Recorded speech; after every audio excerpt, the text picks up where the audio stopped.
Et bien bonjour à tous messieurs dames, bienvenue sur cette nouvelle vidéo, j'espère que vous allez bien, c'est Fukio, aujourd'hui on se retrouve, on est dimanche 16 octobre, donc je fais cette review pour le vendredi 14 octobre du coup. Ce qui s'est passé sur la séance, nous avions eu un CAC 40 qui a clôturé à plus 0,90%, donc deux jours d'affilée que le CAC est dans le vert et bien dans le vert d'ailleurs.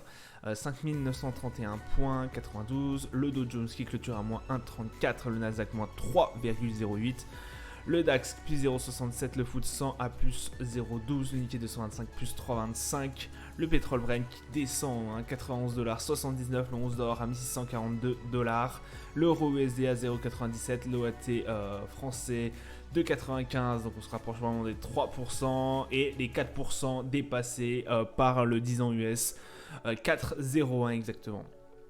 On a eu deux journées vraiment extrêmement volatiles, notamment à cause de l'inflation aux US qui est parue du coup jeudi à 15h, sous les coups de 15h je crois, 14h30 peut-être, 14h30. Qui a entraîné en fait une vague de volatilité. Effectivement, on avait jeudi, dès la parution, qui n'est pas été très bonne. L'inflation et les chiffres de l'inflation ont parlé et ce n'est pas très très bon. Et pourtant, on a des marchés qui ont bien clôturé jeudi et vendredi aussi.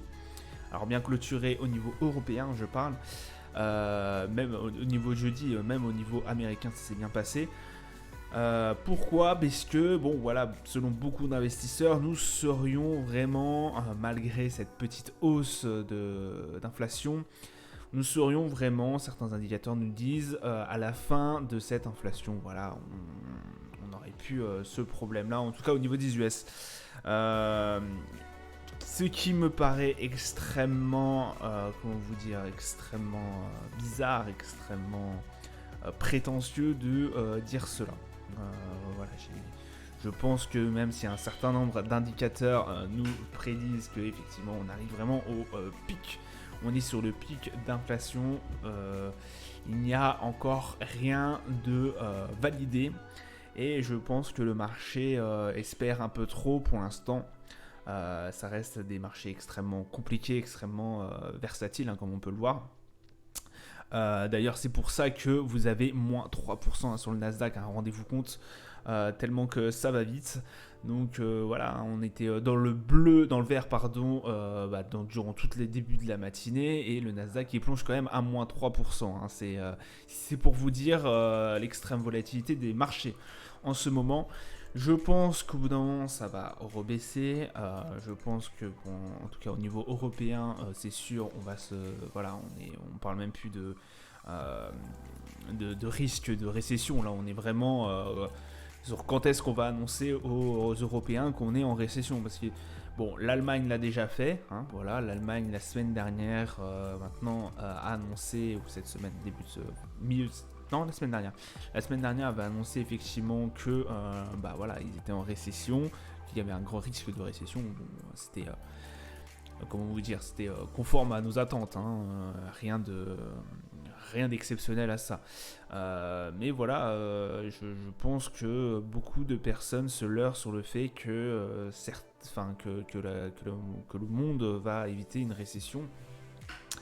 Avec tout ce qui s'ensuit, la Chine qui a confiné pendant des mois et des mois, la crise en Ukraine, qui d'ailleurs ne s'améliore absolument pas, on commence à parler de conflit nucléaire bientôt. Ça reste extrêmement compliqué, avec tout ce qui s'ensuit, d'ailleurs, la crise de l'énergie. On a encore des énormes blocages, nous encore en France. Les Britanniques ne s'en sortent pas avec leur monnaie, avec le Brexit. Ils n'arrivent pas à payer leur facture d'électricité, parce qu'ils n'ont pas le bouclier tarifaire. Il y a une atmosphère qui me fait penser que ça peut encore retomber. Après, je peux me tromper, mais ça peut encore rebaisser, et surtout au niveau européen. Donc gardez bien ça en tête, je ne comprends pas ces deux rebonds, hein, que ça soit au niveau du jeudi ou vendredi matin, parce que vendredi après-midi, les marchés, une fois que les marchés européens ont fermé, ont clôturé, on a bien vu que les marchés US avaient bien plongé. Donc voilà, moi rien ne me fait dire que là encore on a juste eu un tout petit rebond, un beau rebond je vous avoue, mais rien ne nous fait dire que ça va pas retomber dans le rouge quoi, hein. Et je pense que ça va bien retomber dans le rouge à un moment donné. Donc voilà. On a du coup, au niveau des valeurs, on a Total Energy qui a pris 1,75%, notamment soutenu par la garde de l'Agence internationale de l'énergie sur le risque de la flambée des cours du pétrole après la décision de l'OPEP+. Je ne reviens pas là-dessus. On a vu ça la semaine dernière, je crois, l'OPEP+, qui a décidé de réduire les quotas hein, de production, hein, l'OPEP+, dont fait partie la Russie. On a aussi la BNP Paribas qui a été surperformant, qui a été décidé par Oddo BHF à surperformance. JP Morgan a baissé son objectif de cours de Thales de 150 à 143 euros, tout en maintenant son avis surperformance. Au niveau du calendrier d'annonces économiques, alors on a la Chine, on a le 20e congrès, donc à 2h du matin pour heure française, 20e congrès du Parti communiste chinois. Donc voilà, là on pense forcément hein, que Xi Jinping va être réélu président. Je crois que c'est à ce moment-là, il va être avec un nouveau mandat. Bon, de toute façon, il est président à vie, hein, ce président, voilà. On aura la balance commerciale chinoise aussi à 5h du matin. Intéressant à regarder aussi parce que la Chine a connu des énormes problèmes dus à son confinement, dus à ses confinements répétitifs hein, à cause de sa politique zéro Covid. On a bien vu que certaines entreprises d'ailleurs ont délocalisé puisqu'effectivement problème de rapprovisionnement. Voilà, on ne fait plus confiance aux Chinois pour le réapprovisionnement sur certaines entreprises, donc forcément voilà. Et puis, comme vous avez une politique de zéro Covid, donc c'est-à-dire plus personne ne doit bouger des villes, et que voilà, vous avez je sais pas combien de pièces en attente, et que vos produits ne peuvent pas être fabriqués sans ces pièces qui sont fabriquées en Chine, ça pose énormément de problèmes par la suite. Donc voilà, ça va être un coup de pression, ces chiffres-là vont être un coup de pression aussi à mon avis aux dirigeants chinois pour qu'ils lèvent un peu cette restriction de zéro Covid. Et voilà, du coup ça sera tout pour lundi. Du côté des marchés, donc du coup on a un CAC 40, voilà, vous avez vu, hein, il était bien au-dessus, voilà, quand ça a clôturé, on était à plus 0,90% et quelques. Voilà, là vous avez la journée complète, donc on finit bien en dessous, 5898 points. 55, donc là on est bien dans le rouge aussi. Le Nasdaq c'est pareil, hein, 10 701 points, on est en dessous de la barrière donc des 11 181. Quoi dire, le Nasdaq hein, qui avait bien plongé aussi le jeudi, hein, comme quand on a eu les résultats de l'inflation, donc ça avait bien pricé.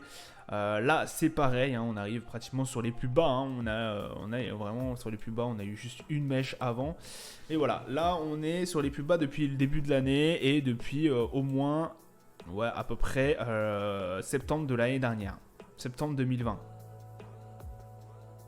si c'est pour vous dire. Au niveau du Dow Jones, 29 670 points, donc on reste extrêmement bas aussi au niveau du Dow Jones. On avait connu des plus bas aussi avant, hein, durant les semaines précédentes. Mais là, voilà, on n'a pas réussi à casser ce cap des 30 000. Alors, on a eu une mèche à 30 000 grâce au marché européen. Mais ça n'a pas été suffisant. Et je pense que la semaine qui va venir va être dans le rouge. Je m'avance un peu, mais je pense que ça va être extrêmement rouge. Le Brent, 92,28$, effectivement ça suit les indices, hein, pratiquement. Quand une semaine est dans le rouge au niveau des indices, quand la plupart des indices sont dans le rouge, forcément le Brent descend. L'euro USD 0,97, 189. Pas grand chose à dire, hein, il n'a pas fait non plus énormément de volatilité cette semaine. On avait une grosse descente la semaine dernière et une grosse montée la semaine d'avant. Donc voilà, pas non plus énormément de choses. On est toujours dans ces ranges entre les la parité totale, et les 0,95 dollars. Oui, 0,95 dollars, oui.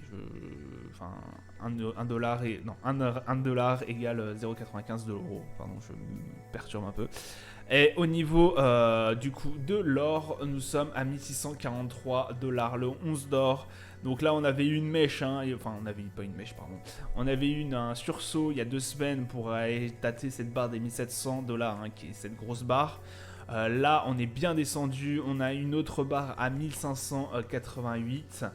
Bon, même voilà, on avait peut-être même une à 16 000 points pétants. Mais voilà, on est toujours dans cette grosse barre des 1700 dollars, hein, qui fait office maintenant de résistance. Je vous rappelle, cette barre-là n'avait pas été franchie depuis 2020. Donc là on l'a franchi effectivement, et ce qui est le comble de tout, c'est en période de crise que cette barre a été foncièrement cassée, donc, et qui fait maintenant office de résistance. Donc voilà, ça sera tout pour moi pour aujourd'hui. Je vous souhaite une bonne semaine à vous, je vous dis bonne soirée, bonne journée pour ceux qui bon trade à vous, pour ceux qui vont trader d'ailleurs, et je vous dis à plus tard, ciao ciao.